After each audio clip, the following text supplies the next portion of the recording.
experience the full power of the dark side.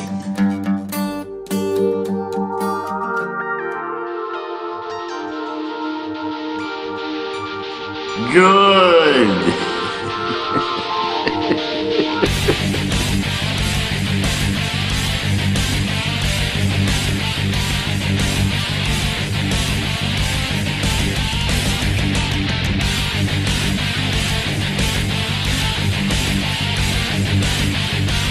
We will deal with your rebel friends soon enough.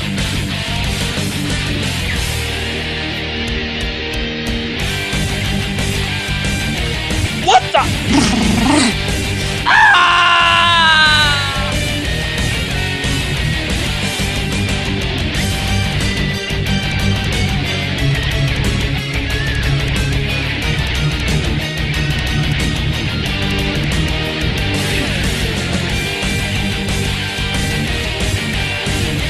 Misa back! Prepare to fire! Oh no!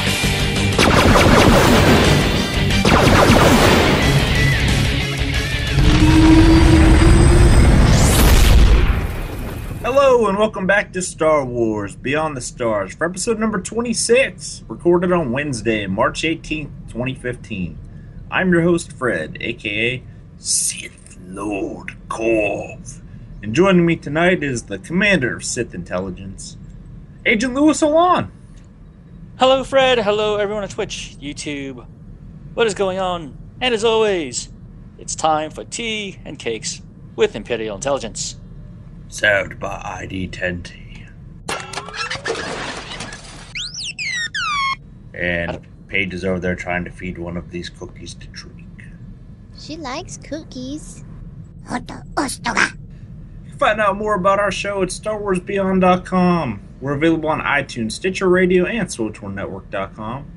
You can like us on Facebook at Facebook.com/StarWarsBeyondPodcast. And our usual record time is Wednesday nights at 7:30 p.m. Eastern Standard Time at Twitch.tv/NoSHTGaming. And Paige, what's coming up in the Captain's Log tonight? Coming up in the Captain's Log, we have our last weekend game. BioWare changes the rules of ranked PvP. Again! We have Agent Olan's Intelligence Report, where Lou will present Force Powers Part 5. Plus, your feedback in our community holo feed. And as always, we do have something quick to mention. And this is coming from the website. And this is from Eric Musco regarding the developer livestream. So, this is titled the SWTOR Developer Livestream, March 20th. And Eric writes, "Hey folks, I wanted to give you the details of our next live stream.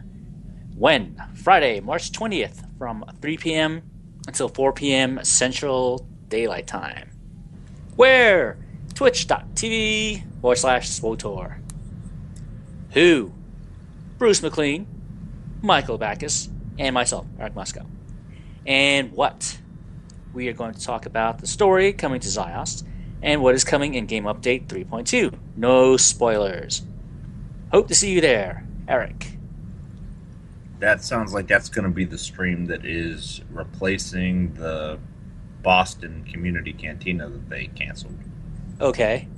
Because he was on the forum saying something about they're going to do a stream to try to make that up to people.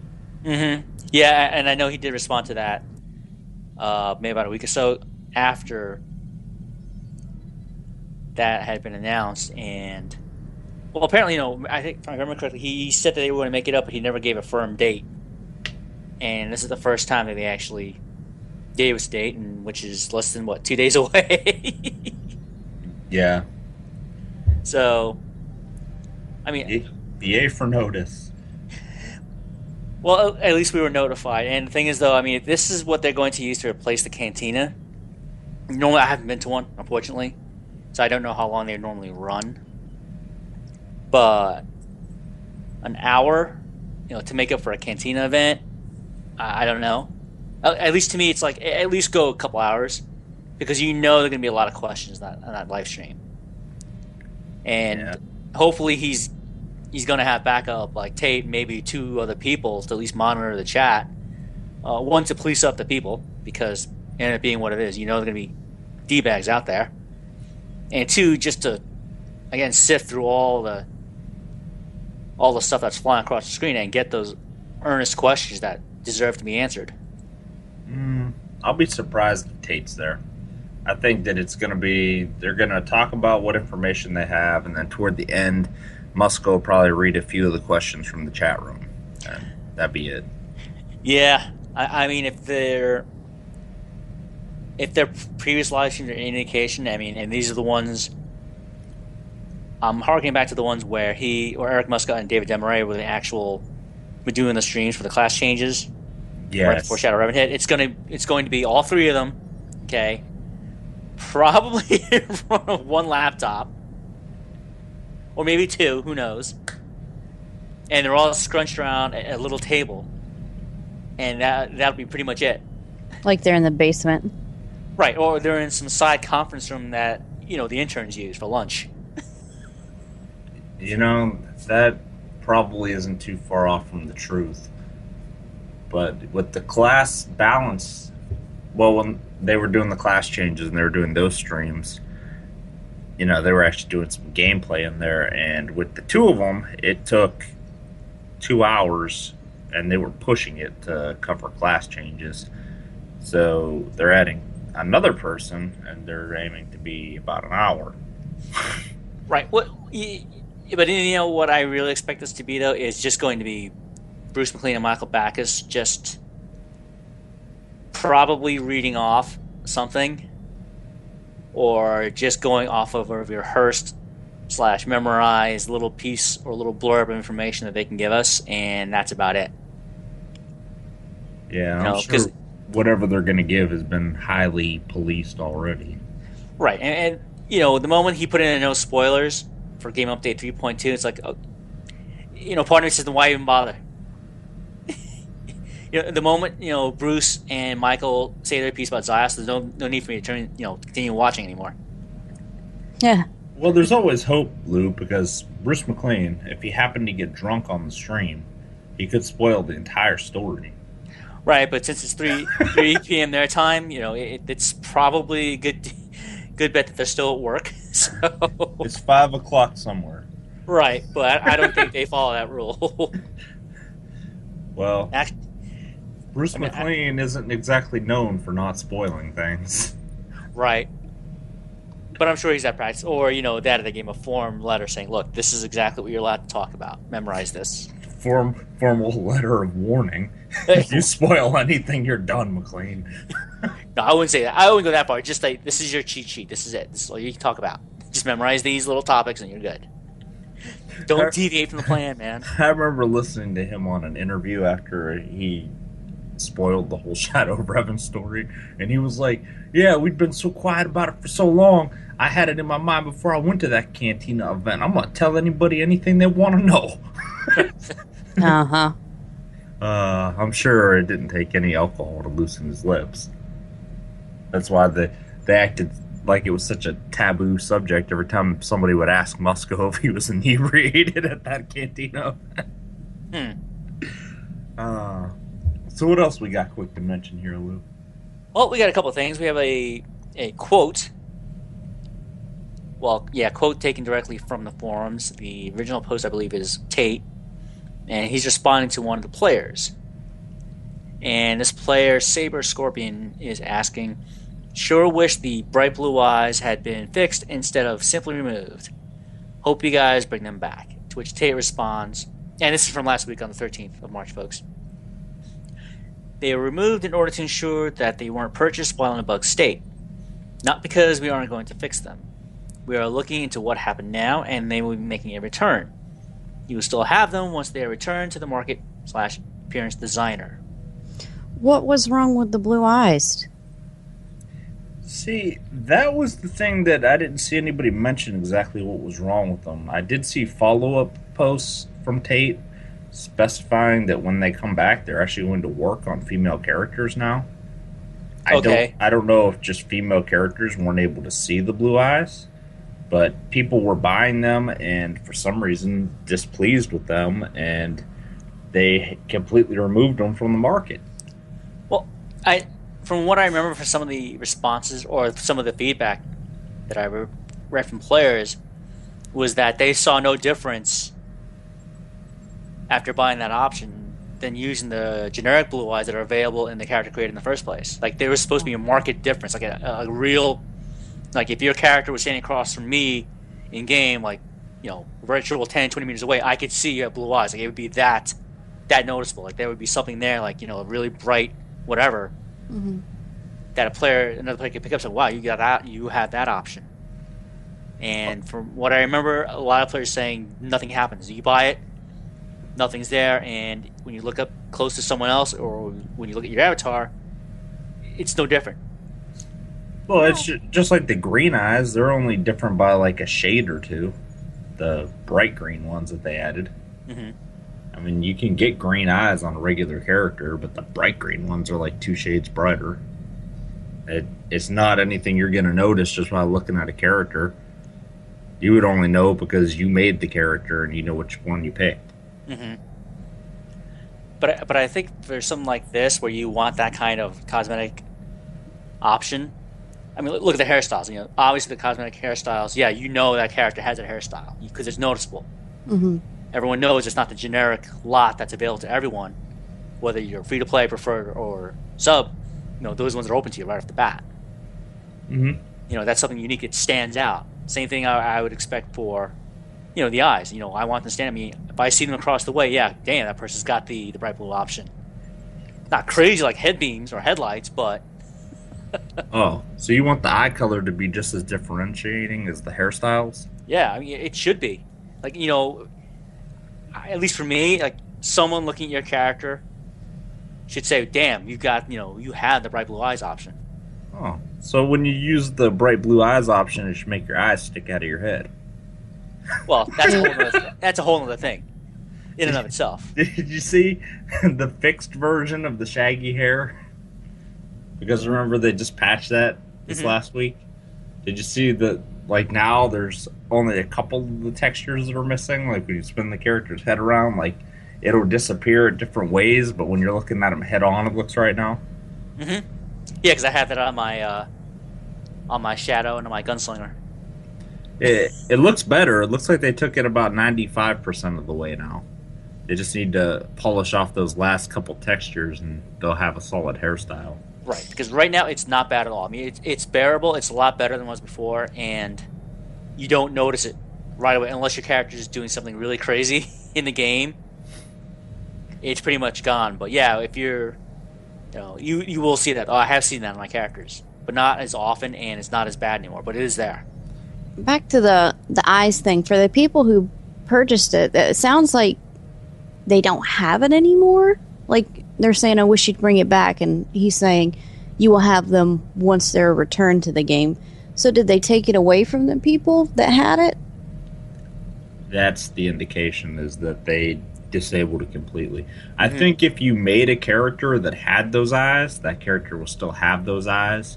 But if you bought the unlock, you can't just go up to an appearance kiosk and change your character's eyes to that, or make a new character with that eye color, because they disabled it for now.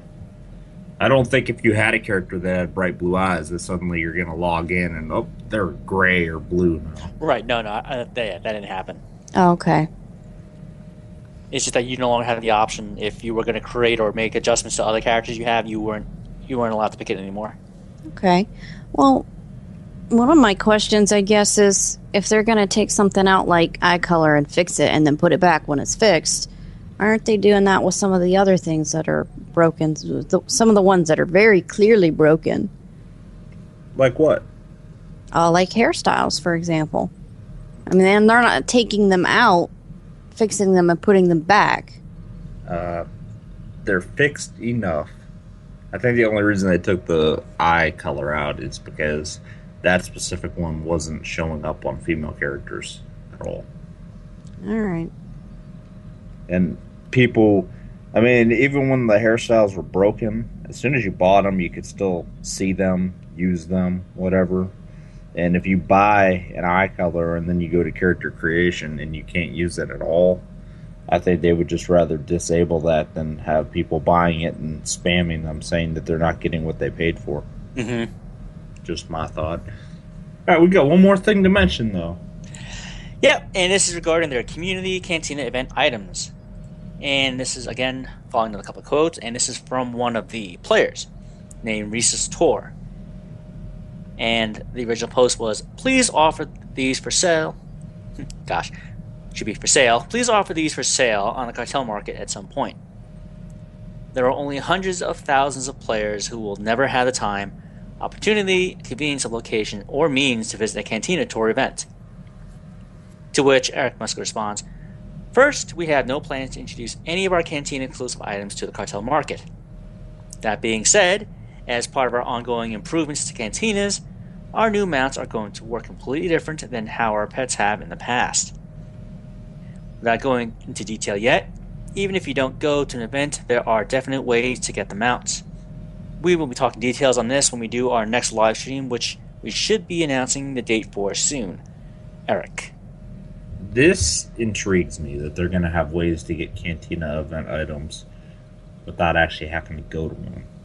Because my first thought was when they're talking about exclusive speeders that they're passing out at Cantina events, I'm like, these are going to end up on eBay. Right. And when I first read this, I think one of the first things that popped in my mind initially was if they still want to keep people, interested in the Cantina event and still be able to participate or at least be able to see it, I think one of the solutions they may be coming up with is that they actually will be streaming these events. Because then it wouldn't be that hard to actually set up a, bring a, they have an area set up for them. Wherever they go, they do have an area set aside for them for the Cantina event. Okay? It wouldn't be that hard to set up a laptop, with a little cam, or, again, the camera, wireless mic, and just cover the Cantina event for everyone.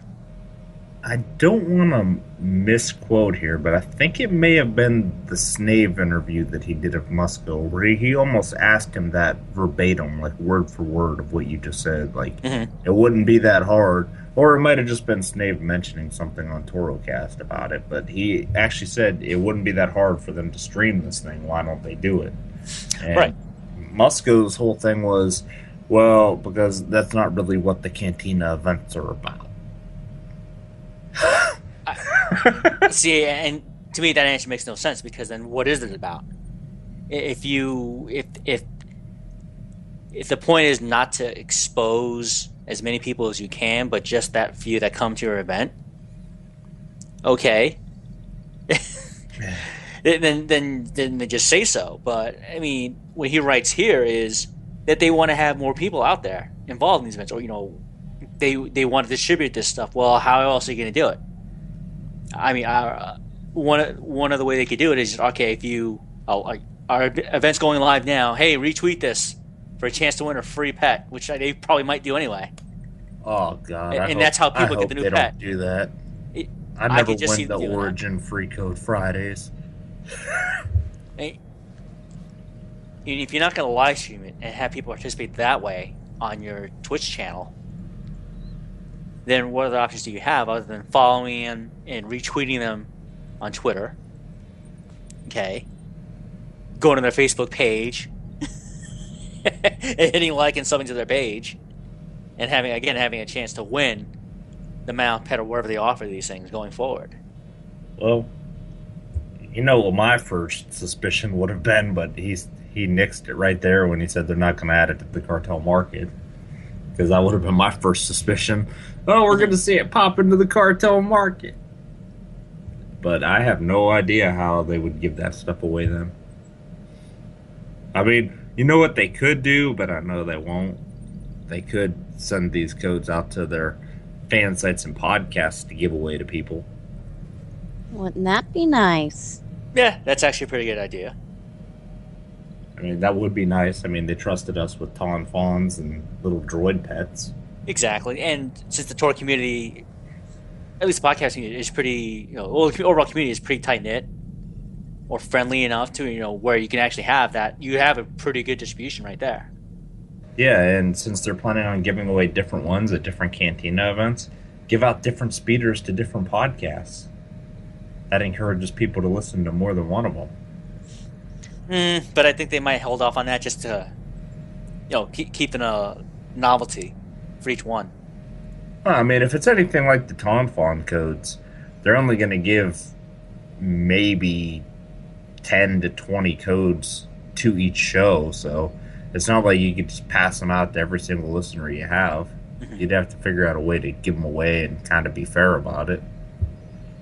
So you're not going to have one person out there that's like, I listen to every podcast. I got every speeder now. It just wouldn't happen that fast. Right.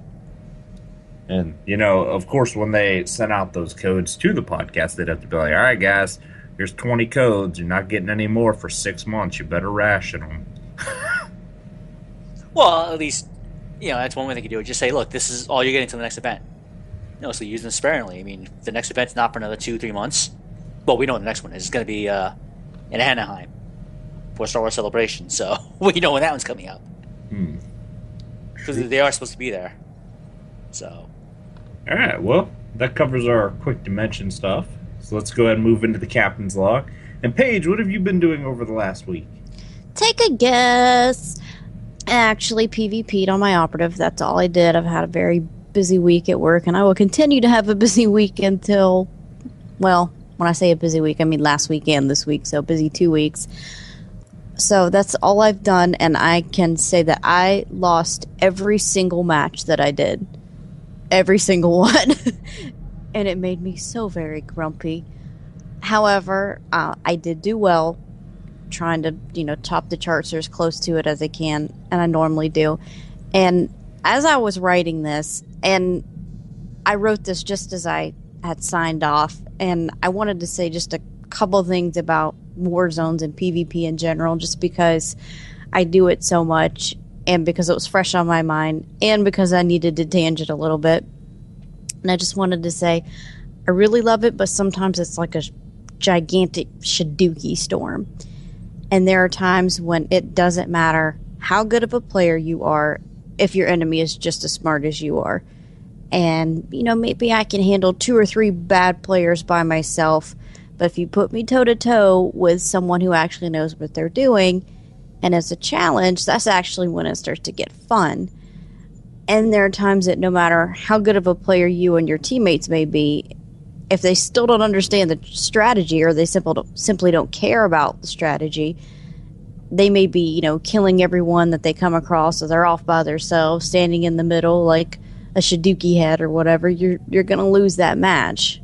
So you can be a good PvPer and still lose because you don't care about the strategy. And on the other hand, how many times do you enter a war zone and have some clown trying to tell everyone what to do, because there are those people that just go off by themselves? I can really admit that I'm part of the problem because I have a don't tell me what to do attitude. When someone comes there like, 2 go to south and 5 go to east, I'm like, you don't tell me what to do. I'm going to west. You mean like when me and you were playing together and somebody was completely raging at us because 2 of us were at the same node defending it? And we were tearing it up. Yeah. It's like there are 2 of us here because they keep coming over here and trying to take it, and we keep kicking their butts. So, explain. But as a healer, I do tend to try to go where the action is, and that's not always the most strategic point on the map. If I have a gigantic group of people, fighting in the middle, that's where I go. I'm the healer, that's what I do. And granted, I can take a node if I'm around one, and I ninja things all the time because I'm an operative and I can. But I am part of the problem there. But people who just ramble on and on about where someone else needs to be or what they need to be doing, they have way too much time on their hands. If you can type that much in a battleground, you're not doing your job, because you should be fighting somebody. Or if you're stealthed at a node, sit there with your mouth shut. You need to be keeping an eye out for other stealthers and not typing, 10 paragraphs about where everyone else is and what they're doing. And it's just so silly because they try to tell people to go certain places and to do certain things. But, the strategy that you open with isn't always the strategy that you stick with to the end. They need to change when the battle changes. I mean, you have to anticipate what the enemy's doing. You can't always hold the same 2 notes. Sometimes you have to switch it up depending on where their players are and what they're doing. And I just have to conclude with it really doesn't matter which MMO you're playing. When you're doing something, especially PvP with a group of players, you're bound to have really great experiences and really crappy ones. And even though I lost every match, I still had a lot of fun when I was PvPing this weekend. And that's the end of my tangent. Thanks for participating, everyone. All right, Lou, what have you been up to over the last week?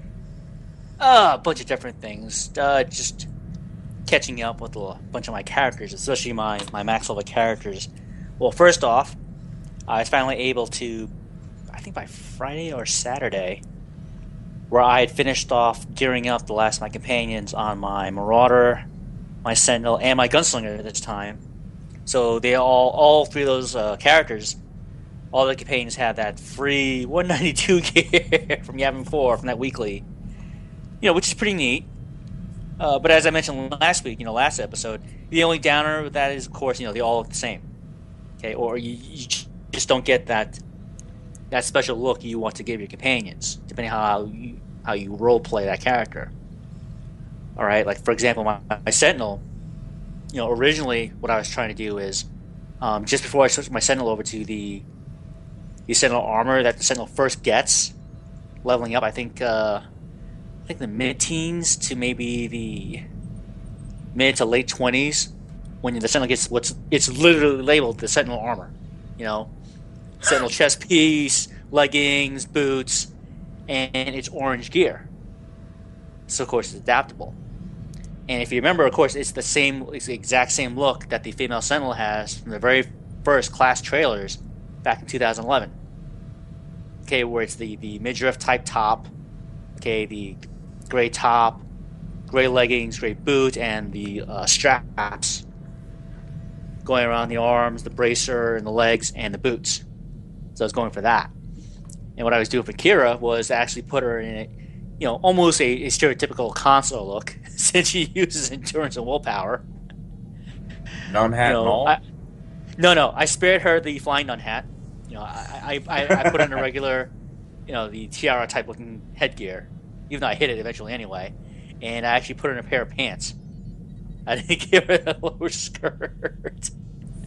It never seems to matter whether you hide it or not when it comes time for a cutscene. Yeah, unfortunately.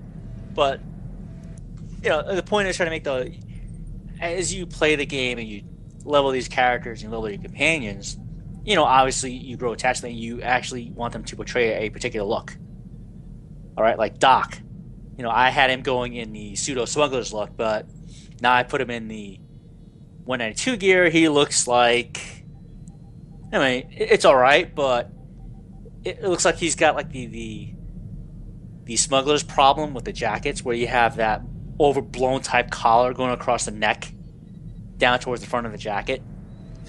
Like that pseudo-life preserver look. Okay? Water tube look. And not to mention the helmet that 192 gear has for him. It's like a really poorly designed motorcycle helmet from the 60s or 70s with these huge goggles on him. Wow. Yeah. It's great that he's up there with his stats. He's good to go, but again, the overall look, just... I wouldn't mind if they actually went back and tweaked that to where you could rip out those mods and it was restricted by, companions only, to prevent, obviously someone taking over to using it for themselves. All right, that way we can go back to being able to dress our companions the way we want to. But then again, we are supposed to be getting the costume, the outfit designer soon. Trademark. I'm still waiting for them to tell us what that is. Right, but apparently, we are getting it. So hopefully, it will not only affect us, but hopefully it'll allow us to actually go back and affect our companions too. Well, like I said, I still have that working theory that they're planning on selling us more companion gear with different looks. Because that's the only reason I can think of why they wouldn't have made that stuff orange, with the ability to take the mods out of it. But see, that's the thing, though. How... I would hope that they wouldn't make it too crazy. in terms of pricing if they still are not on the cartel market? Probably because they would have to put the price up there a little bit so that people wouldn't just bias it and not do the dailies at all. So you're probably talking 800 to 1,000 cartel coins per set companion. And it'd probably be missing some of the pieces, like the implants and earpieces and all that. Right. But but then again, if I really wanted to, what I could do is I still have everyone's orange armor to begin with, so I still have their looks. If I really wanted to, I could just buckle down and just buy all the mods outright for all those companions, and still make them as good, or sometimes in some cases even better. Because in some cases I found that, again, I'm only talking about the basic comm you have in 4 gear. Okay. Yeah, it's 192, but in some cases, some of the gear could, some of the mods out there in combination, overall combination, would probably be just as good, I should say. But in the end, these are your companions. You're only going to use them for when you're soloing, or if you're, just one other friend or whatever. If you're one person short of a group, so in the end, it doesn't matter. I mean, I'm just harping about the fact that everyone's companions looks the same, because now when I go to Yavin 4, whether I'm on Marauder or Sentinel, everyone's doc looks the same. Everyone's Quinn or Vet looks the same. So everyone still has that. We'll still, every now and then, you'll still see that cookie cutter type look that we don't want to have, that we want to avoid having in MMOs. And you're like, that person's free to play. That person's a rainbow. Look at that. They can't match their colors. No title. They're wearing their helmet. Their gear's all different colors. Free to play. Didn't we see someone a couple weeks ago when we were doing, I think we pugged some flashpoints, and we were like, this guy free to play? His gear looks awful. Yes, we were doing Depths of Manon. The 4th person we had, he was free to play. All his gear was mismatched and different colors. I was doing a flashpoint one time with somebody. No, it was the dailies that I was doing out on the Black Hole. Yeah, the Heroic 4.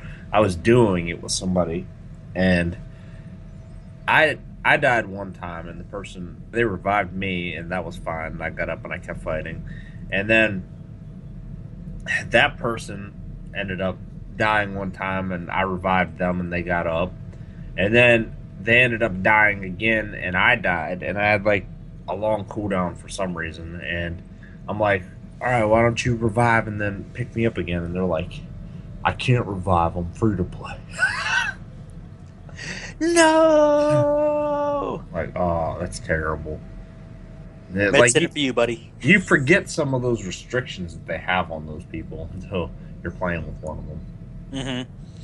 And personally, I think that's one of the restrictions that needs to go, because to me, that could be seen as a huge deterrent. Because again, why would you run the risk? I mean, if you're running flashpoints and you're also still leveling, being forced to go back to the med center can be highly inconvenient, depending on where you are on the map if you're questing. Well, I would seriously hope that with ESO having just gone by to play, that somebody at EA is like, we need to really take a look at that free-to-play model with SWTOR now and think about changing it up. Because none of their competitors are doing some of the stuff that they do. Mm-hmm. And I wonder where they get half the ideas that they put into their free-to-play system. Right. Again, yeah, you're right. I mean, ESO just went, they went by to play, and their model looks pretty good from what I've seen. And again, if someone at EA wants to relook at Tor's current model, which they can, because things can change. Nothing's ever static. So maybe, hopefully, looking at the competition, they'll say, you know what, to keep ourselves relevant and to make sure we have an influx of players, maybe we can start easing up, especially on the quality of life stuff that they restrict right now for free-to-play and preferred status. I know I've mentioned in past episodes, but there's one thing between being restrictive and then there's one just being completely ridiculous and asinine. Okay? some of the restrictions out there, if I seen that in any other MMO, I'd have been like, I'm gone, I'm out. Yeah, and nobody could blame you. Right. I mean, because it's Star Wars, and this is, again, I've been a childhood fan since I was 7 years old. I will deal with anything because I love the IP so much. But if it was any other game, like if this is a completely different MMO from BioWare Austin, I would have left a long time ago, seeing those kind of restrictions. Yeah, but even as a Star Wars fan, you're like, I can't play this game free to play. I have to subscribe. Right. Yeah, I have to subscribe just to not deal with the headaches that your free to play model has. Even the preferred model has. It's still a headache. So, I mean, they don't even give you enough character slots to play one of each class as free to play. And that's a mistake. Because you have eight classes. Okay, don't even consider the advanced classes, right? Just 8 classes, 4 each. Let the free to play player base try them all and see the entire story. I mean, if that's your big selling point, and it is, the story, allow everyone to experience all 8 stories. I mean, we could sit here all night and debate how they slap their free-to-play players in the face. Like, even when they pre-purchased Shadow of Revan, they didn't get the 12 times XP bonus or anything. Mm-hmm. They don't treat their free-to-play players right, and I don't even think anybody could argue that. Well, yeah, you're right. But, again, that'd be a whole other episode. So, let me go back to what I was talking about before. In terms of my characters, I'm tweaking my operative right now. I'm actually using the player, his player's name is Ortican, his medicine guy for 3.0 for medicine operatives. And I was pulling this from Delphi's site. And what I've done the past couple of weeks is actually, as days progressed and I was able to, get gear or augment my gear and adjust some stuff, I actually reached the point to where I was like, let me start trying this out, see how it actually works. Instead of just restricting myself to running dailies or helping people out every now and then, the quick group here and there on different planets, I actually ran a few regular flashpoints. So I run a couple of Assault and Tython, Assault and Carbon, that type of thing, Depths of Manon, and it wasn't bad at all. Yeah, I'm still getting used to it, but using his guide as a stepping stone, okay, as a baseline reference and working off of that, it hasn't been that bad at all, okay? And for some reason, I just started, so bear that in mind, I just started doing regular flashpoints with this new build, so, please take that with a grain of salt. I haven't had any real issues so far, but I think one of the real tests will be if I pug up, which I will do sometime this week or next week or during the weekend, again, just a regular 8-man story mode operation, or heck, even a 16, whatever's out there, and just see what happens, see how my operative performs, see how I can keep up, what changes, what tweaks I need to do, or how I can work myself into keeping everyone alive. Using this build that's been put out there. Yeah. So I can't just trick you like I did Paige and tell you were concealment? Yes. Man. Well, in her defense, she hadn't logged on. That was our living group, which we left there for quite a while through no fault of their own because we were playing other characters. Yeah. It was when that 12 times XP hit. We're like, yeah, time to go play other characters we want to push over the finish line. Exactly. So that's why, the next 2 times XP event, we had 2 times XP weekend. Again, I'm pushing my commando forward in my Sage as hard as I can. Can't wait. Exactly. Along the same route, I've been doing this as well on my Sentinel and my Marauder. Again, Dolphy has a whole bunch of class guides written up for everyone. If you go to our site, you'll see, 3.0, DPS Empire, DPS Republic, and you'll have every advanced class breakout right there that you can look at. And the one I'll be using on my Sentinel is from Ufalong, and it's for the Watchman spec. Now, I chose that because right before 3.0 hit, my Sentinel was Watchman anyway. I was the most comfortable with that spec for the past couple of years. So I was like, you know what? It's what I know. It's what I'm familiar with. Let me at least try this since I'm familiar with it at least. And again, it hasn't been bad so far. Okay, because if you have played or are playing a Sentinel Marauder before 3.0 hit, the 2 advanced classes did take a hit.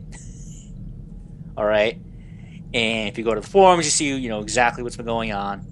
Again, the changes that were made to those 2 classes, and of course, from what I've seen, a lot of the fights, especially the operations fights, melee unfriendly. Okay, so again, it makes it very hard for players to keep interest in those character classes, because that you're not gonna have a real good chance of getting invited or brought along, for an operation and to do other stuff. So I kind of see where the despair kind of creeps in to players who use those classes. I know because I felt that way for a bit. All right, the very first time 3.0 hit, went live, and I'm logging on to my Sentinel, and I'm hearing just trash talk on the fleet about Sentinels are worthless now along with Marauders. Like, damn, man, I think it just hit. I mean, granted, I haven't seen it in the PTS or anywhere else, but man, let's just play the spec first, see how it goes. The sky is falling. Yeah, the sky is falling. It's never going to work again. Even then, I have a lot of fun playing those 2 classes. I mean, I love the dual wielding Sentinel Marauder classes. I've loved them ever since KOTOR 1 and 2, when you could first do it. And I've carried that love over into SWTOR because to me that's a really fun way to play the game. I mean, granted, I'm never going to be number 1 or anywhere on any leaderboard. That's cool. I'm still having fun. As long as I can contribute to my group, everything dies, we're alive, that's cool. That works for me.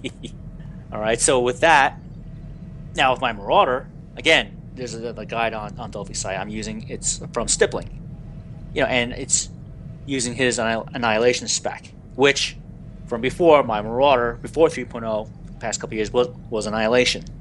So again, being familiar with that spec the most, I said, all right, let me try something I'm familiar with. Let me try this guy's build first, his guide, and see what happens. And with my Sentinel, I still have fun with it. I'm still learning it, still adjusting my gear, slowly building up. Because again, you got to remember that a lot of these guides are built towards your character already being, starting at 192, or at least all 186 and going to 192, and you're going for your elite or your ultimate comm gear. So bear that in mind when you look at these guides. But it is a good place to start, so you know where you're working to. The goal you're working towards to help you get there. So again, I heartily recommend, people, if you're looking for those builds, if you're still a little lost or you're still unsure for any of their classes, at least head over to Dolphy's, take a look at those guides that are out there, and just use them as a reference. And of course, experiment, tweak it yourself, what have you. But at least there's a guide out there. Someone's willing to put out, hey, this is what I think works. And one of the things I love about these guides is that they go into great detail. The build, the gear setup, the abilities you want, okay, the utility skills you want, and so on. So you're not just clawing in the dark. You're not wasting your time, bashing your head against the wall. And so, and yes, Cosmic, that's right, Jedi Academy. That's right, Jaden Core, dual wielding. Bad ass, especially the animations. You could preview the animations for all the moves in that game too, which is amazing. But the last thing I want to finish off with is, yesterday it did start, but obviously I was otherwise detained doing other stuff yesterday. What did you have been doing? Yeah, what could I have been doing? Wearing the green. Bounty contract week started. So, of course, I didn't get a start on it yesterday due to St. Patrick's Day. I was out there celebrating again with my old unit over in New York City. So, I did start a little bit of it this afternoon. And I'll start finishing it later on tonight. But at this point, I'm already at champion status. I'm just working towards legend status. So right now all I'm worried about is just, setting up enough tokens to where, obviously after the reset, or after I hit my cap this week, I'll have enough to contribute to next week when the server resets. Yeah, you're about at the same point that I am with Bounty Contract Week. I pretty much blasted through till I was almost legend status, and then I just I don't feel like doing this. And then months went by, and I just kept missing it. I'm like, I'll get to it later. I mean, yeah, if anything, I think what is that, the title you get, legacy title? Is it, the professional. Once you hit legend status with them, you get that title of professional, which I think would be cool, especially to use on my power tech, and then eventually my my mercenary. Captain Kimbrey is a professional. That's right. I mean, right now my power tech has the I think title she's Psylocke, the Heartless, for hire. So if I get that Psylocke, the professional, for hire, like, yep, who do you want killed? Oh, you want them alive? Okay. All right, fine. You picked the wrong bounty hunter. You picked the most boring option out there. That's okay. I only do it during contract week to get the achievements anyway. You get the one where you get them all alive and then you get them all again, but you have to kill them all. Yeah, it's hard to keep track of which ones you already have. Yeah, I know, which brings me to one quick reference that I know that I read somewhere on Twitter, I think by the Switchphone Network, or one of the players, to where they actually put an achievement tracker out there that players can use. They can download for themselves, to where it's an actual spreadsheet that you fill in, and obviously everything will update for you, but it'll keep track of your achievements for you. So all right, I don't need to do this anymore. Or I need this guy or this NPC or this thing right here. And I think it's more user-friendly than actually looking through the codex and going that route and having your eyes bleed trying to read everything. I can't remember the last time I tried looking through the codex for something. Because I just remember there's a whole bunch of achievements and stuff in there that you can't see until you actually get them. Mm-hmm. Alright, but as far as me, what I did over the last week, I did a lot of PvP on my Jedi Guardian on Shadowlands. And that's actually the only thing that I did on Shadowlands, because I've been going back over to Jedi Covenant, my origin server, and started doing a whole bunch of dailies because I'm trying to get a bunch of money together. And I have been working on a new trooper that Paige and I made characters together again. This time she made a smuggler, and she's going to mirror her operative that she's great at healing on.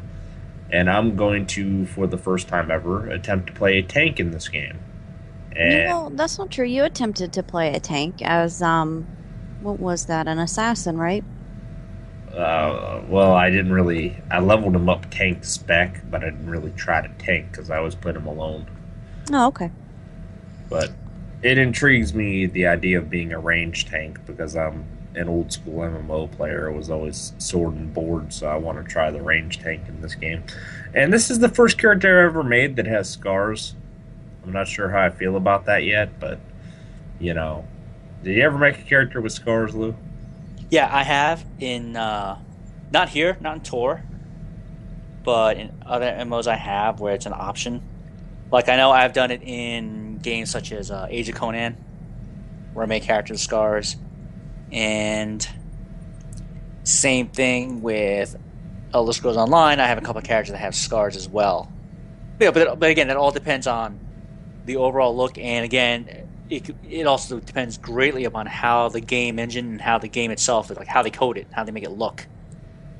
Because I play games too where the scars are just like, what in the world are you thinking?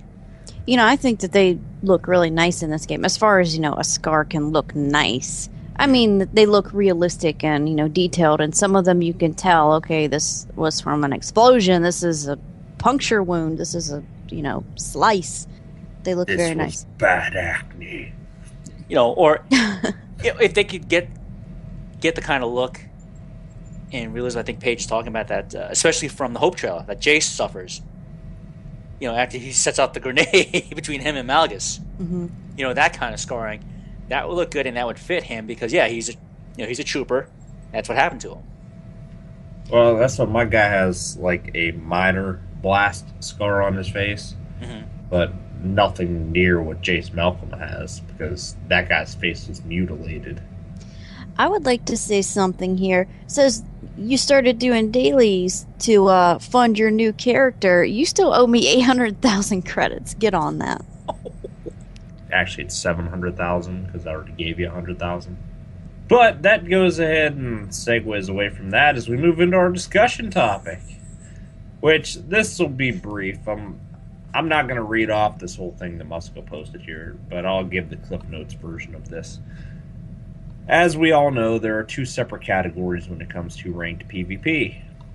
And Musco just announced that effective in Season 4, the black silver color crystal lockbox will only be awarded to people that hit a minimum bronze ranking in the single player queue, but it will still be given to everybody that has any rating at all in the group queue.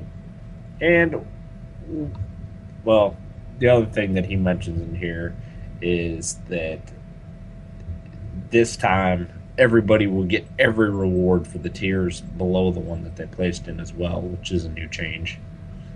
But our main focus here is, how do we feel about them having a double standard for the different queues now, where just for participating in a group queue, you get the color crystal box, but you got to do well enough to place to get the single queue reward. Because as far as I know, group queues weren't popping before, but now I think people are going to start forming groups to just hit that minimum reward. I don't know. I think it's fair and it's not. It's not fair to, tell one person you can't have something for the bare minimum, telling someone else that they can.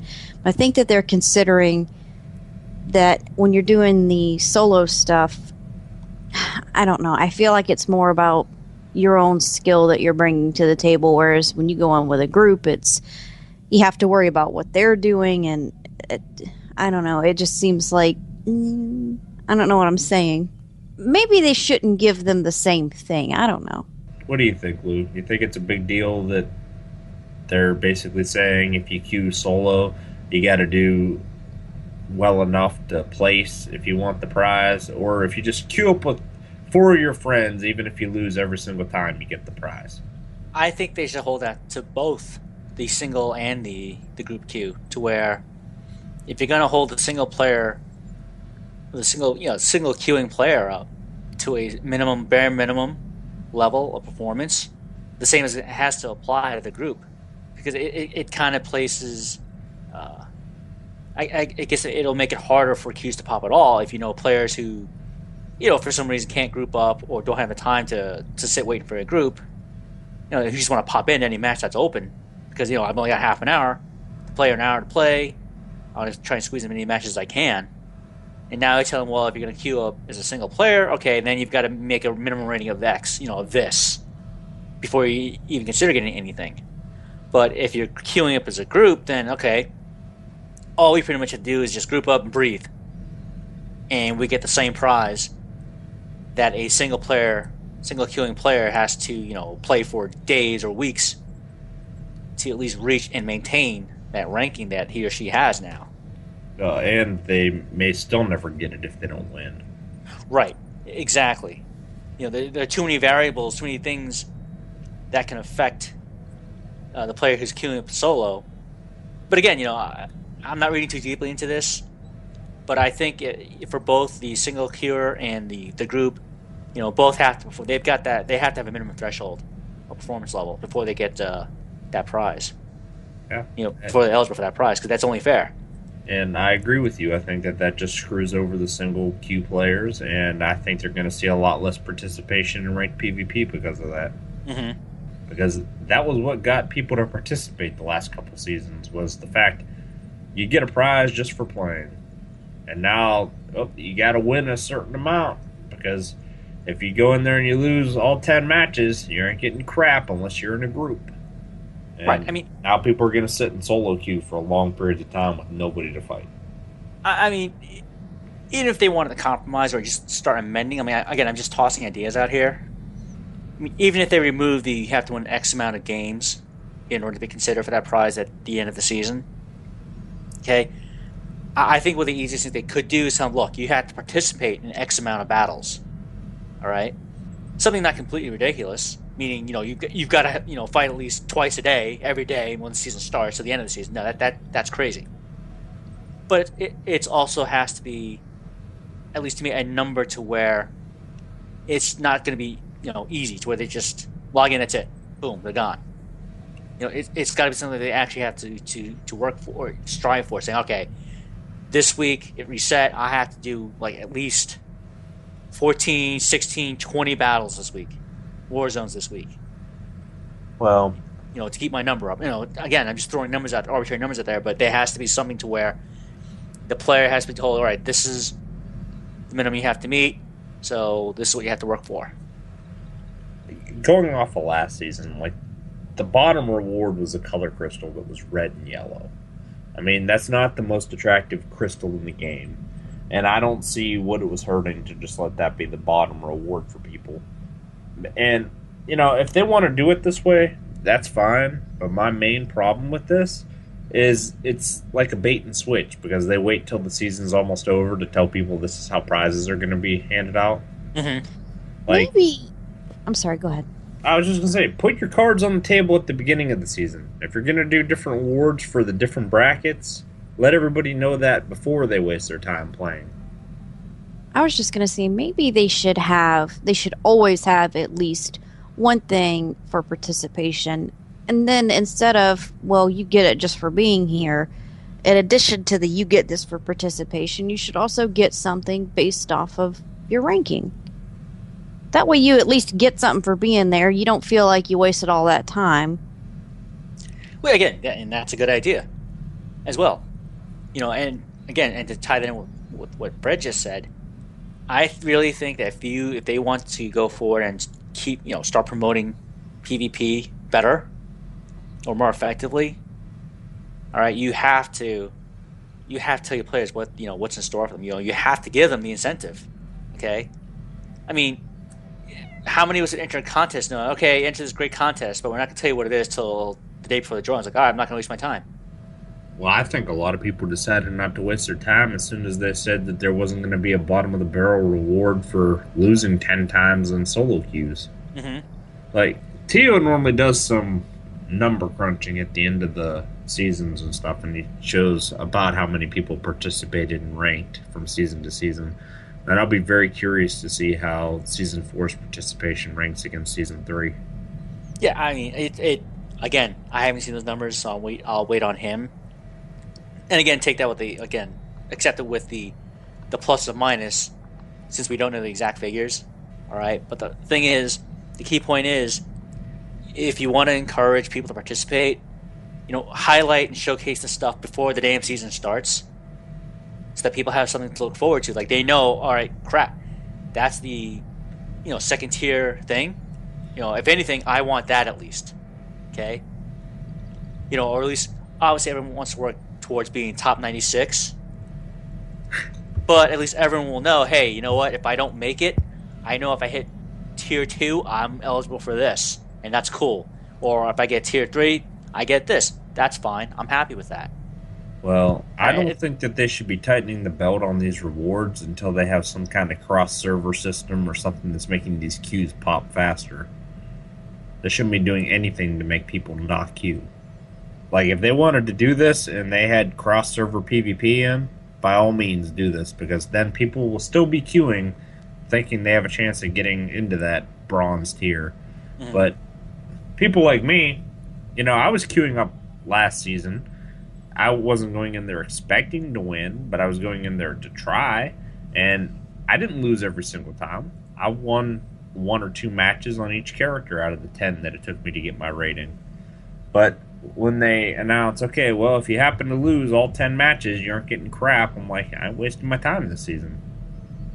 So that's one player right there that isn't in the queue, which means other people are waiting longer in the queue for it to pop, and that just makes it a worse experience for everybody.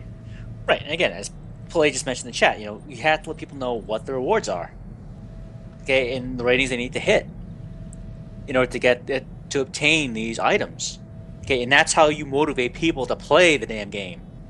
It's like, you don't dangle an empty stick in front of them and expect them to actually take it.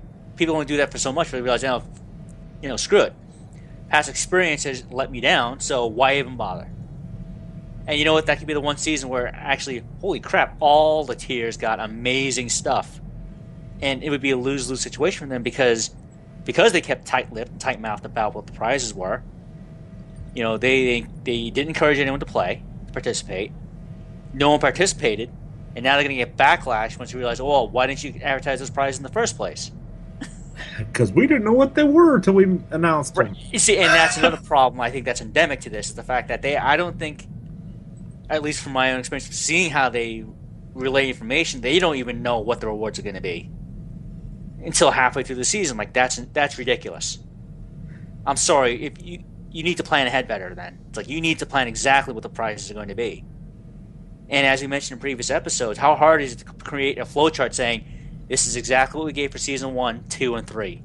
Titles, armor, weapons. Wasn't it Season 2 when they pissed everybody off by putting out a bunch of crappy prizes? Yeah. And again, was it last season where, people got the same title in PvP that PvEers could get for doing certain operations? Like, where's the distinction there? Well, they did fix that after the fact. Right, but the fact is, they made the mistake in the first place. Well, and people pointed it out to them in the forums, and it still took them like 3 weeks to realize they did it. Right. The bottom line is, how do you not know what your prizes are going to be? You know exactly when the season is going to start. Okay, the devs have an idea. They've got their own work chart they have to work off of. They've got their own weekly, monthly, quarterly planners that they have to adhere to.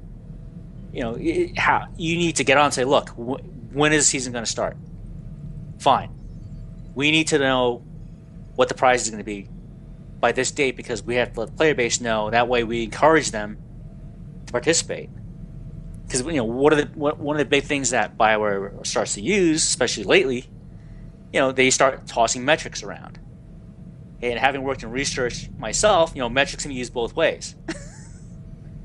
It may not tell the entire story, or may not tell the whole story, or it completely tells the wrong story, depending how it's phrased and how it's used. What was that one circular argument that was brought up? No one's doing this stuff because no one's participating. Well, no one participates in it because no one gets anything from it. But we're not going to give anyone anything for it, then why even bother doing it? Yeah, and sadly that applies to multiple things in this game now. Like, pretty much every aspect that they have ceased development on, people don't play it because development has been ceased, and they don't develop for it because people don't play it. Right. I mean, you guys PvP a lot, okay? We know some of our fellow podcasters like Brian and Chuck, Bad Feeling Podcast. They PvP a lot, I'm sure their PvP is pretty big by now. Wow. Wow, yeah, I just worked that in there, didn't I? But the fact is, when's the last time that the PvP player base got anything substantial handed to them?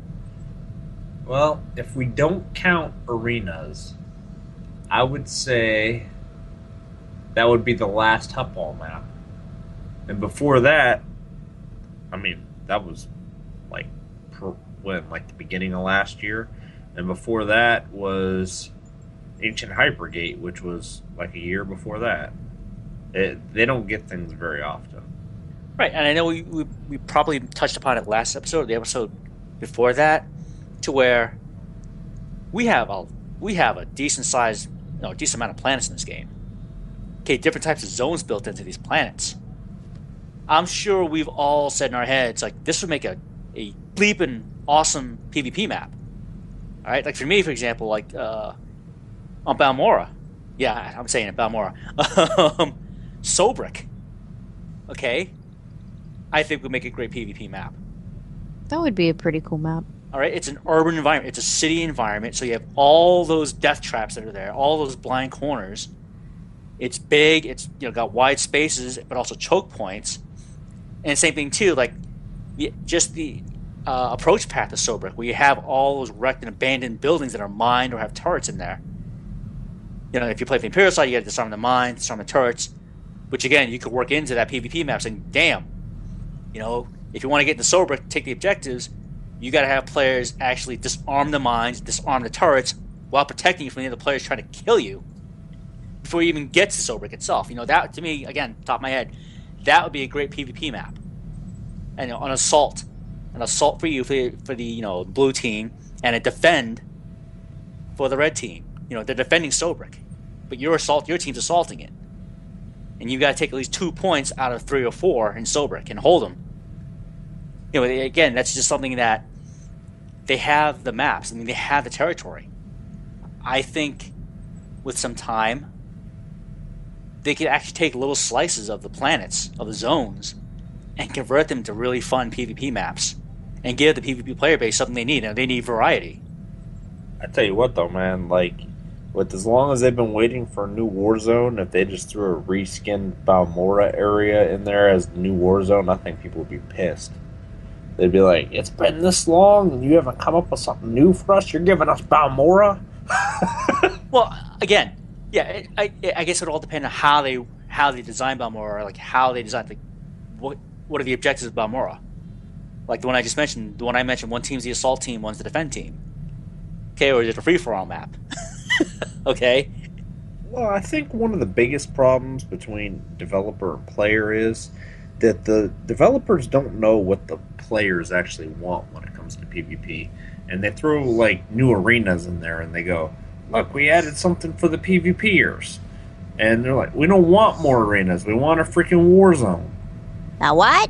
I mean, Right. Because, when Snave did his interview with Musco, he basically made Musco look like a fool when they started talking about PvP. Because Musco made it clear BioWare had no idea what the players actually wanted in the PvP. Well, to me, I find that ironic since PvP players have been posting their ideas, suggestions for years on the forums as to what they're looking for.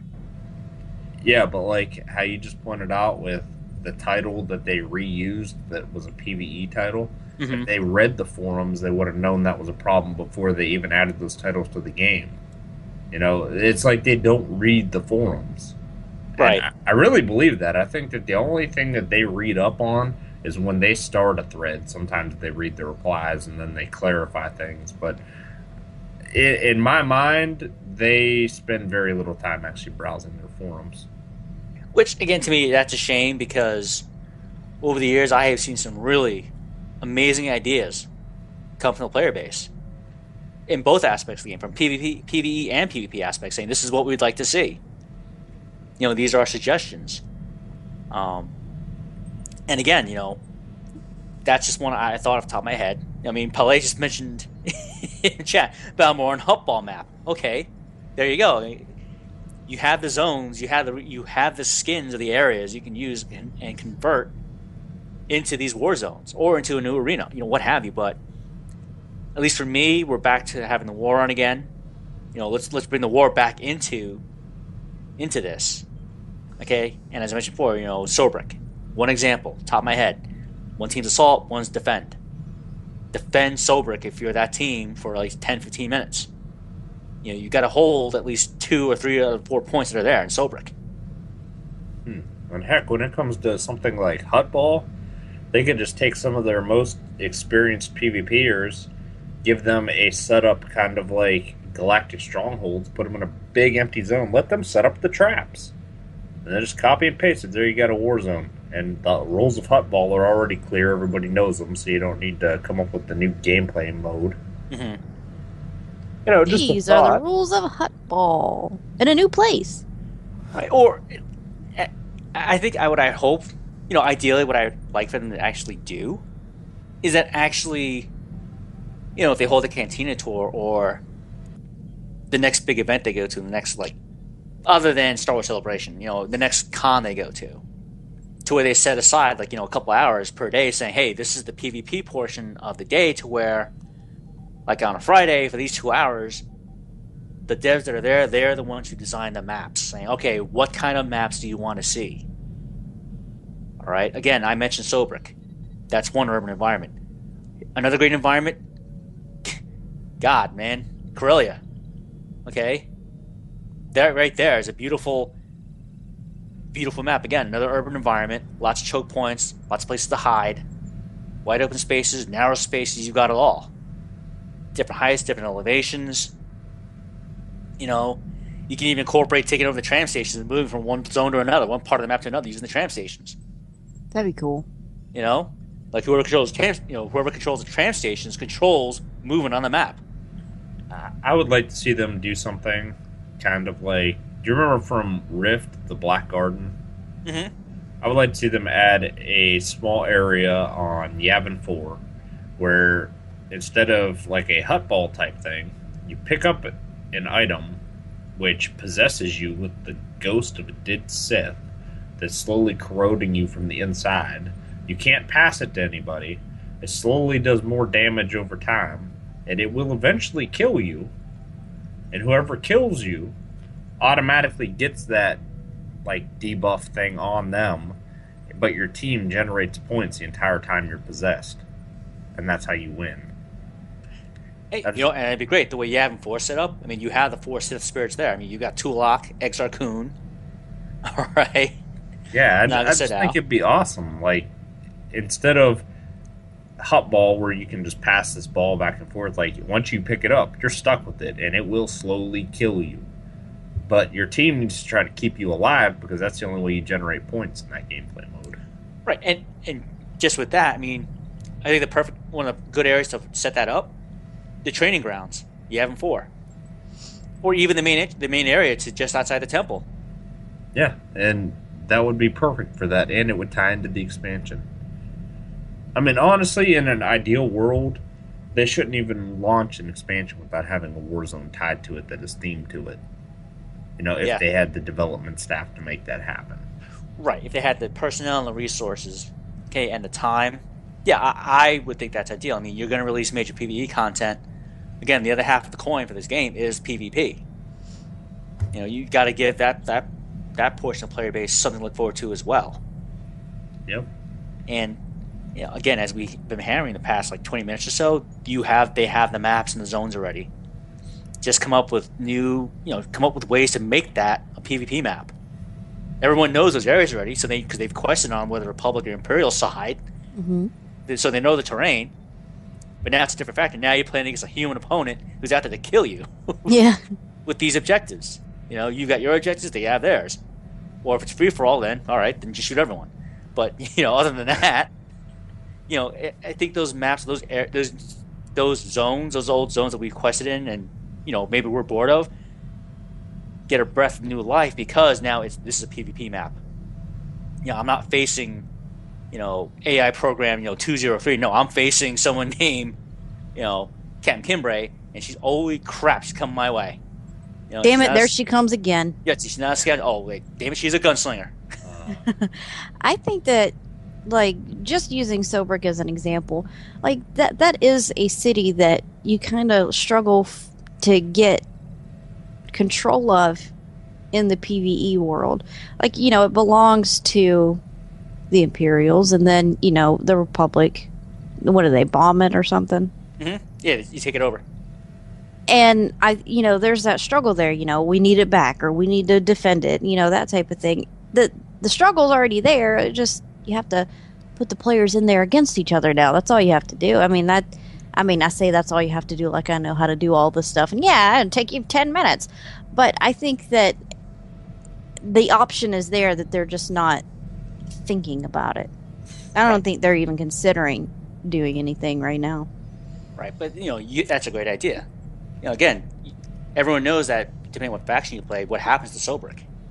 And again, Balmorra has great portions of it. The droid factory. We know what happens when you're in the droid factory. Okay, if you're Imperial side, you pretty much take it over. You go in there, you rampage through it. Okay, you get that Republic general in there to surrender. We're killing. Yeah, Lou, we all know what happens when you're in the droid factory. Paige falls off the pipe she's supposed to jump on and dies. A bunch of different times. Well, to be fair, we were going to Datacron, okay? Then she tries to jump in the bathtub with the droid and dies. Did I do that? Oh, yeah, God, yes, I did. You forgot the gap was there between that thing and the floor. She's like, look at her. Ah! Okay, that was really, really hard to see, and I think that there's video evidence out there that was really hard to see. Yes, she was vindicated. But, you know, we bring the droid factory, and come on, you can make that a multi-tiered map. You know, you got to take over level 1. You take over level 2, now you get to reprogram the droids to kill the enemy players. That'd be awesome. Pretty much any planet except for the faction-restricted ones in the leveling game could easily be turned into a PvP area. Because both factions go there. Right, and which surprises me that they haven't done this sooner. It's like, you have, you know, lore-wise and game-wise, we have a reason, both factions have a reason to be there and to see each other. Let's just take it further. Now, you know, if you're on a PvE server, fine. But now you want to play PvP, hell, man, you've got that map. There you go. We want to fight in the swamps of Taris, go right ahead. They'll do it at some point, Lou, and it'll be like they had an epiphany. I mean, heck, Taris, if they really wanted one up and keep it in the same lines of Huttball, I mean, the water in Terrace is supposed to be acidic or poisonous. Hell, if you run through the water in Terrace or fall in it, it's a dot. It's a poison dot. Well, I'm pretty sure that the water on Manon you're supposed to be able to swim in and not fall. But, some things aren't true to their nature. Right. But, but again, I think the overall idea is they need to get the PvP players' interest back. Or at least growing again. They need to team up with ESL and get the PvP players back. Like, period. Because a bunch of them have already quit this game because they're not giving them anything. Well, again, I think for me, if they really want to partner with ESL, keep it going. Hopefully it hasn't gone away. Okay, it's still on the table somewhere. Heck, at least get the Huttball players in there. Get the PvP players in there playing Huttball. If they're going to do that, they got to give Huttball a separate queue. Right, but it's something that they have that they can use to their advantage. Okay, or the other maps, Void Star would work too. All right, or Navarre Coast. Gosh, again, they have the maps there already that exist. Yeah, and they can completely just take that over and say, look, and just offer to ESL. Yeah, we will enter the ESL PvP online arena with our own PvP maps, which we have built and had in the game for the past 3 years, and that would work. And I think that would totally galvanize the PvP community, saying, "Bleep, yeah, we're in it. We'll fight." Especially if they keep all those prizes they said they were gonna, that they were thinking about offering. Yeah, part of me wonders if the prizes they were offering is part of the reason why they got canceled. Well, again, there's other stuff out there. I think a lot of interest could be garnered if they knew, hey, if you were in the top tier, like, telling top 96, hey, you know what? If you make top 96, you get 4 months of game time for free on us. I think that would drive a lot of people to play if they knew they were getting months of game time for free. And person gets top prize gets a year of game time. Right, or, again, something like that. And again, with the unique skins of weapons that you can offer the player base, the PvP crowd, armor sets, which the game does already. So why not continue down that road, saying, okay, this is what you get for participating. Oh, I love how we started this conversation off about critiquing them giving double prizes to the different brackets, and we ended up rebuilding their PvP system for them, telling them what they need to change to make it right. It's a great tangent because, again, it's an aspect of the game you two enjoy. I mean, I don't mind PvPing, but for me, I'm mostly focused on PvE and Tor. I mean, you're right, though, because even me, I'm not one of the people... My sole purpose in SWTOR is not PvP. But it's gotten to the point now where it is repetitive and boring. To the point where when I want a PvP, I love SWTOR for the PvE content. And I play SWTOR to PvE. And I will do war zones in this game.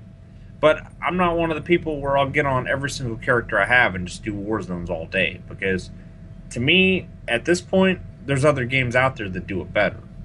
I have games that are just PvP games, like Smite. I'll get on there and play that when I want a PvP. Because SWTOR PvP is the exact same as it was a year ago. Nothing changes with it. So I don't really feel compelled. I'm not one of the people that feels compelled to get on there and re-grind for another set of gear every time they decide to release a new one and call it a new season. Mm-hmm. That doesn't hold my interest at all. I'm in this game for the story content, but I don't mind doing war zones. But if I want to sit down and just grind PvP for hours, I'm going to do that somewhere else because this game doesn't keep it interesting long enough. That makes sense? Mm-hmm. Okay, well, now that we've beaten the PvP Wampa to death, Paige, what do you got for our Star Wars recommendation this week? I have something from our friends over at geekalerts.com. For those actually interested in getting a look at the recommendation of the week, I'll be posting a link with the photo on the Facebook wall when this show goes to iTunes. What I have here is a Star Wars R2-D2 pouch sandwich shaper, and that's a mouthful. The description is lunchtime is going to be awesome with the Star Wars R2-D2 pouch sandwich shaper. It makes your sandwich look like an astromech droid. Now you can make a pouch-style sandwich with R2-D2 stamped into the bread. You can also cut off the edges and make an R2-D2 shaped snack. This sandwich shaper lets fans make a fun Star Wars sandwich quickly, and you can even add details to your droid sandwich with the included stencil plate. And I think those will be so cute for kids. You could be like, eat your R2-D2. Whoa, real astromech. You're so lucky. Joey Lawrence. Whoa! They also have a shaper there that is is Darth Vader's head. But I thought R2-D2 had a lot more detail in him. He looked a lot cooler. I like this. That's actually pretty cool. I might order this. So, Lou, what do you got for the intelligence report tonight? All right. As I mentioned last week, again, this is going to be a continuation of Force powers, because this is a huge topic. Of course, Force, Star Wars, can't be a small topic, can it? And this week we're going to pick up with telepathy. Telepathy was the very basic ability to mentally communicate over small or vast distances with other individuals. Every Force user, Jedi or Sith, was potentially able to use this ability. The range of telepathy itself is theoretically infinite, but the telepath must be able to sense the presences of those they wish to contact. Thus, communicating with non-Force sensitives became nearly impossible over distances greater than a handful of kilometers. And a typical upper limit for Force sensitives was approximately 1,000 kilometers. And a typical upper limit, yes, was just that, 1,000 kilometers. However, there's always an however here somewhere.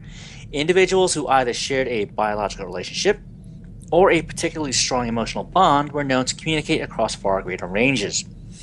In extreme cases, such as the twin bond between Jason and Gina Solo, the link apparently had no spatial limit.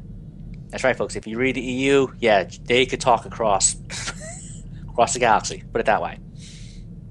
The telepathy of most Force-sensitive individuals were not potent enough to truly read the thoughts of other beings, and could only sense the emotions or general mindset of those around them.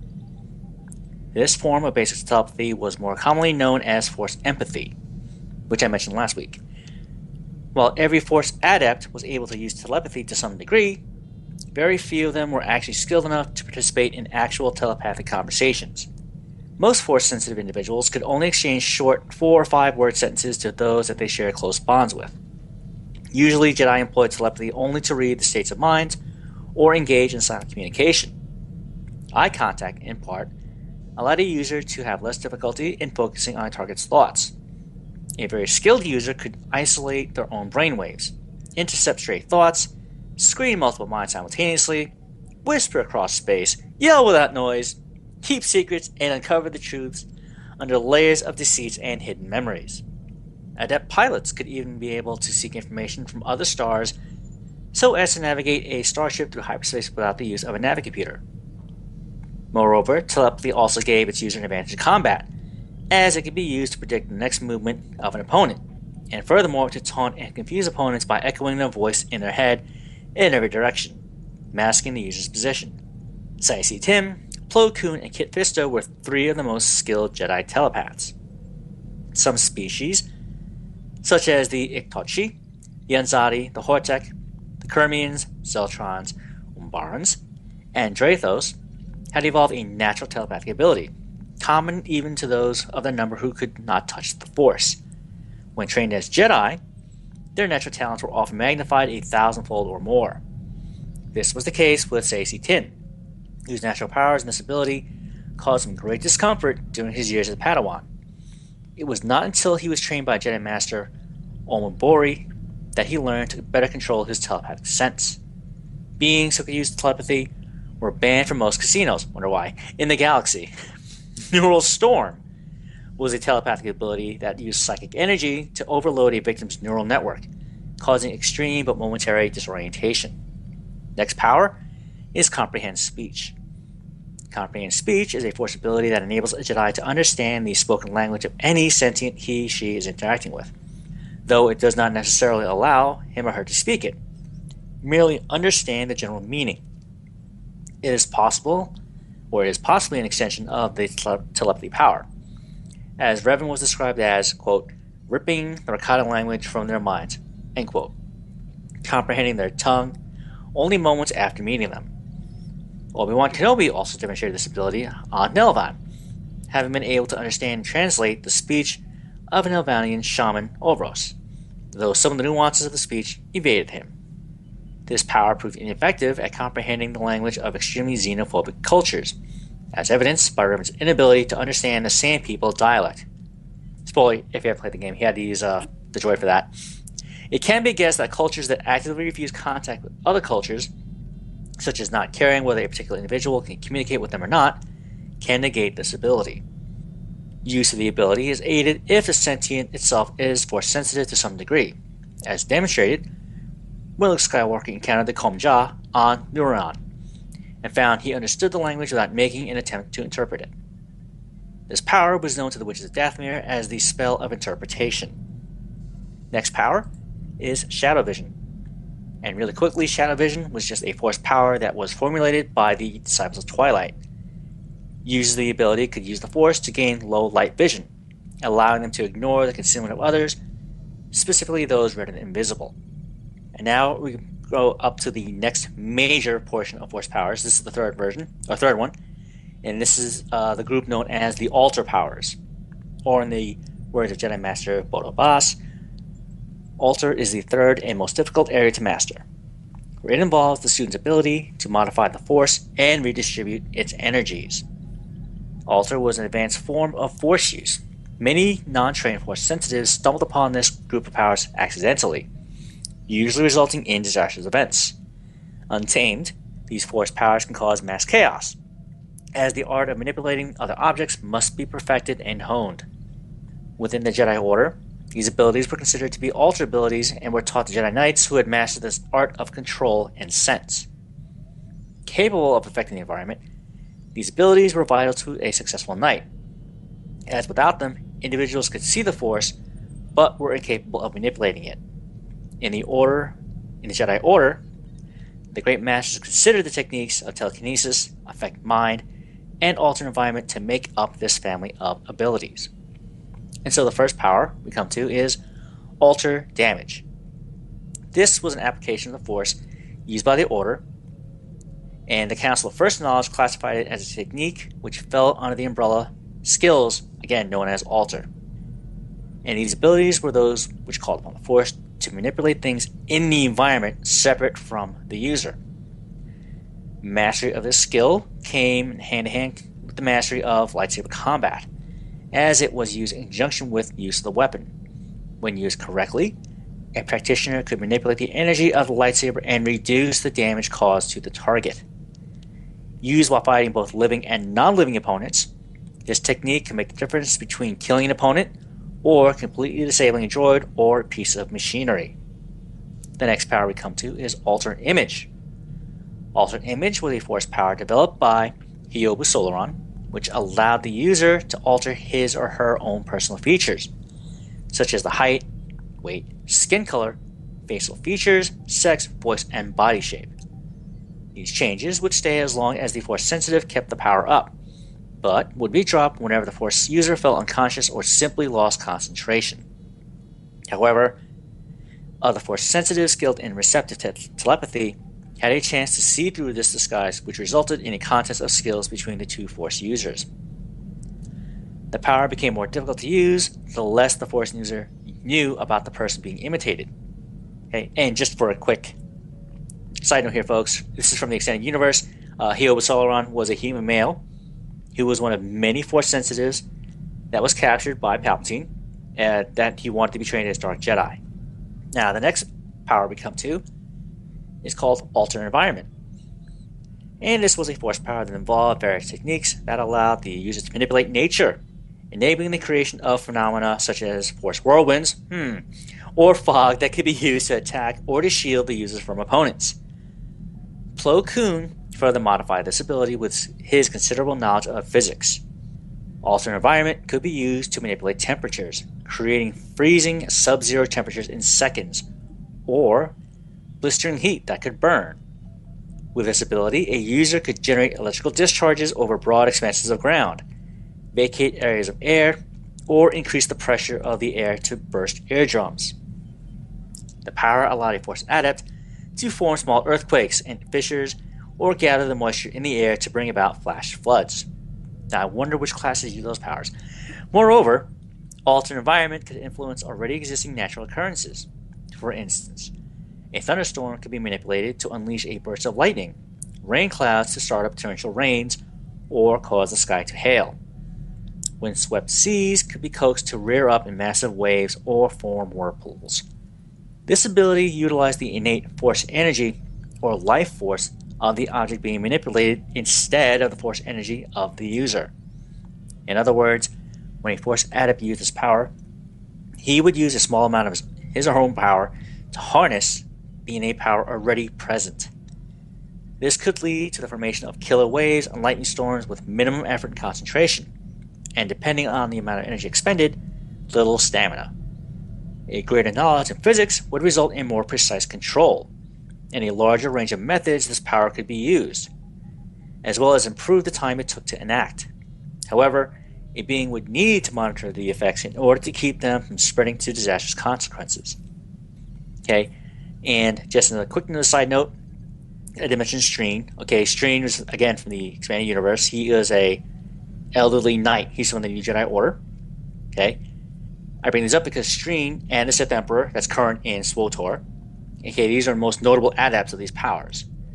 Alright, the Sith Emperor, he uses this ability to corrupt the environment of Dromund Kaas, which is why Dromund Kaas is always raining. There's always thunderstorms going on Dromund Kaas.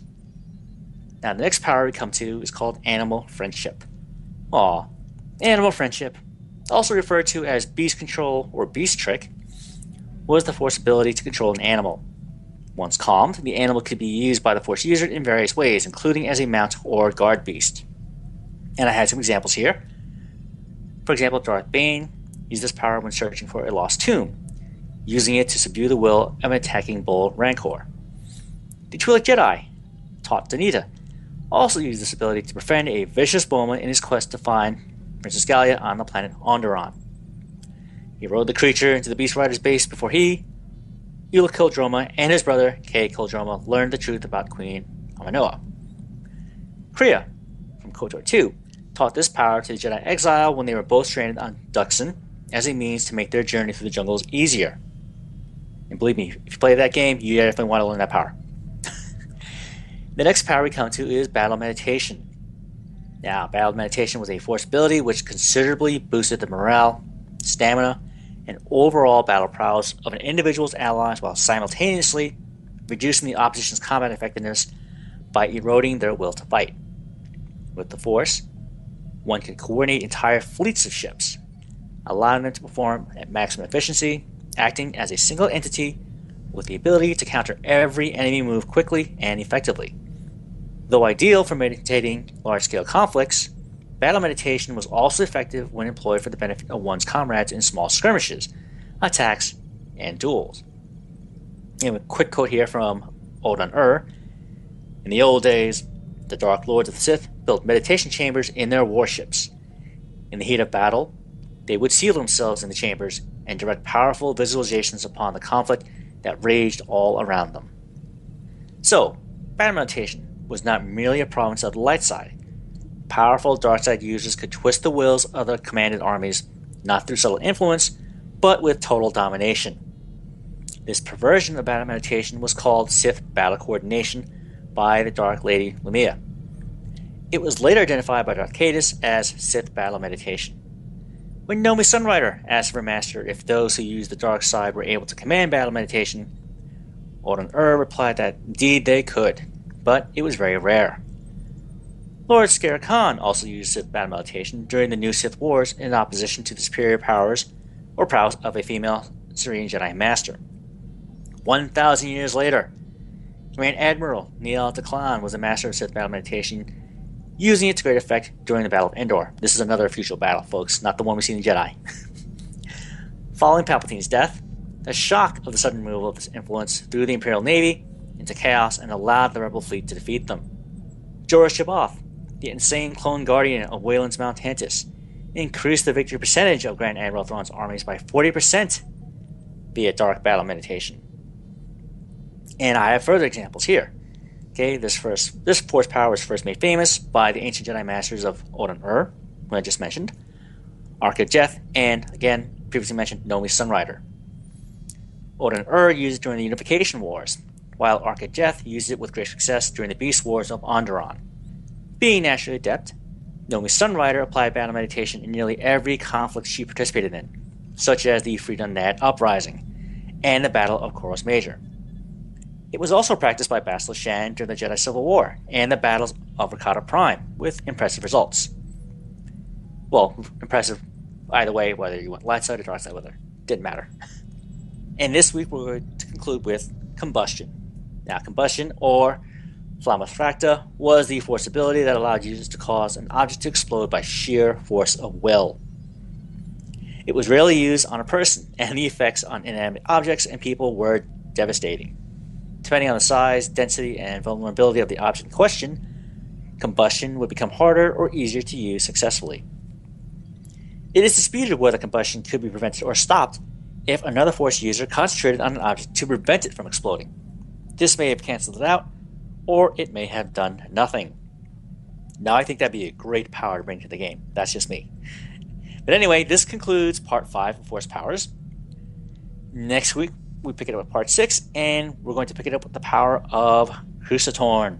And as always, I wish to say thank you to the Wikipedia, StarWars.com, theforce.net, and the other great Star Wars sites that are out there. Folks, if you enjoy the lore as much as I do, please go to these sites, look at your favorite topics, and enjoy. I was going to say, when you were done, I really want combustion in the game. Do you know how bad I want my assassin to be like, you know what? Some of the powers they mentioned here, I mean, if you've played KOTOR 1, KOTOR 2, they actually have them in the game. And combustion is in the game. It's in flashpoints and stuff when you click on that little flaming barrel thing to make it explode and knock everybody down. I guess that's true. You're right, but we want to actually have it on the Force users. It's an actual skill or ability you slot in your hotbar. Oh, cool, it's up. It'd be cool if we could do that to droids. I could blow up and hurt everybody around them. Well, see, that's another thing, too. I'm glad they have Slice Droid in the game, because, again, that was in KOTOR 1 and 2. But, every class had the ability to slice a droid. That was, or every Force user, I should say, because that was generic power. Whether you were a Sentinel or a Watchman, whatever, what have you, in the KOTOR games, you all had the ability to slice a droid, if you chose that power. Yeah, you could tell certain abilities got split up just for the sake of making multiple classes in this game. Like, a lot of them seem like something that just a general Force user could do. Mm-hmm. Okay, so then that takes us into our community holo feed, where first up is the trivia question of the week, where each week we're going to post a trivia question into our YouTube video version of the show. Simply go to StarWarsBeyond.com and we'll link you right to the episode. And once you have the episode playing, there's a button right in the video that you click to go to the trivia question of the week. And you can shoot us your answer to StarWarsBeyond@gmail.com. And in the email, include your character name, your faction, and the server you play on. Faction. And also your faction would help. And if there's more than one correct answer, we'll do a random drawing to win a cartel pack. Everyone that answers correctly will be entered into a drawing for a much larger prize, which we'll draw on the show every few months. You can be entered into the grand prize drawing every time that you answer correctly. Now, unfortunately, we ran into a technical issue this last week because I uploaded the YouTube video the same time that the show got posted, and for some reason, as of this morning, it was still processing on YouTube. Which, for those of you that are unfamiliar, when you upload a video to YouTube, first it goes through the uploading process, which takes, for one of our episodes, anywhere from 200 to 300 minutes to upload.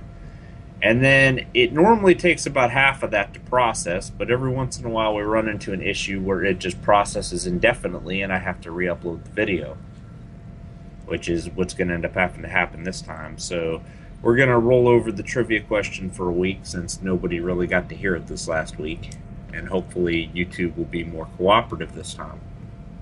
I wanted to throw in there that we did get a tweeted picture of the mug that we sent to our grand prize winner. They tweeted it at us. Yeah, he did send us that. Yeah, I think I retweeted it. See how awesome it is. I wonder what was in that cup. Coffee or booze? Or both. Or both. That's right. Or both. Or maybe he was just drinking Mountain Dew out of there like a champ. Nah, I like my role-playing thing better. It's both coffee and booze. Coffee, booze, and Mountain Dew. It was an Irish coffee in the SWTOR universe. What is this? It's an Irish coffee. What's that? I don't know, but it's good.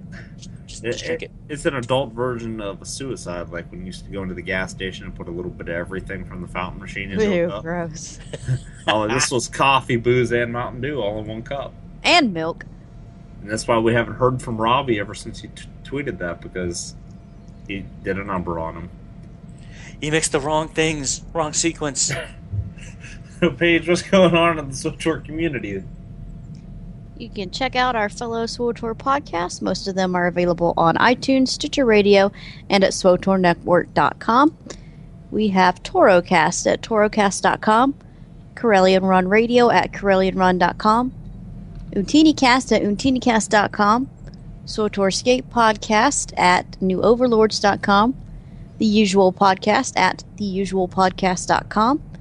Old Republic Radio is on iTunes, Healing SWTOR is on iTunes, and MIDI Podcast is on iTunes, and the Bad Feeling Podcast is at badfeelingpodcast.com. Be warned, that is an explicit podcast. Also follow Madmar at SWTOR Family for the latest happenings in the SWTOR community. If you'd like to have your podcast listed on this segment, send us an email at starwarsbeyond@gmail.com. And one more time, I'll run down our contact information for you. You can find out more about our show at StarWarsBeyond.com. You can like us on Facebook at Facebook.com/StarWarsBeyondPodcast. And you can send us an email to StarWarsBeyond@gmail.com, which, please do that, because I'm very curious to hear your guys' thoughts on how BioWare should go about this PvP thing that we spent a lot of time on. Like, you can answer the direct question of how you feel about the 2 tiers to the ranked system, or you can just give us your thoughts about how they can reinvigorate PvP in general. You can tweet us at StarWarsBeyond. I am at SithLordCorv. Lou is at GamerGuy11B, and Paige is at Asa Fiery. And now it's time for our final thoughts. My final thoughts is I have a lot of fun with PvP, and I think I could have even more fun if they made some changes and if they added some new things. And I look forward to them trying if they ever get around to it. Well, for me, I really hope that now they made the announcement for the upcoming awards, the new season, that they look at it and hopefully going forward they plan better in terms of better rewards and come up with better ways to re-incentivize and reinvigorate not only the PvP community, but to get new players or existing players, get them interested in doing it. You know, make it appealing to everyone so that it gets the attention it deserves and everyone gets to participate in, you know, it's a fun aspect of the game. You know, you may not like it, but you may find it fun. You never know. You know, and I think if the PvP model came across as being at least open to everyone, everyone's got a shot, or it's fun to play, regardless if you get stomped several times in a row, you'll get the players in there, you get them interested, and I think it'll only benefit the game going forward. Yeah, well said. And my final thought would be then, we haven't heard a lot about this appearance designer since they first mentioned it, and I kind of hope that isn't going to go the same way as Blizzard's Dance Studio. That we're actually going to see this at some point. Or in terms of StarCraft Ghost, still mad about that. Beyond the Stars is an independently recorded fan podcast made in association with NSG Productions. And now it's time to say goodnight. Good night, everybody, from the captain's chair. Good night, everyone. Thank you all for joining us. See you all again next time. Good night, everybody.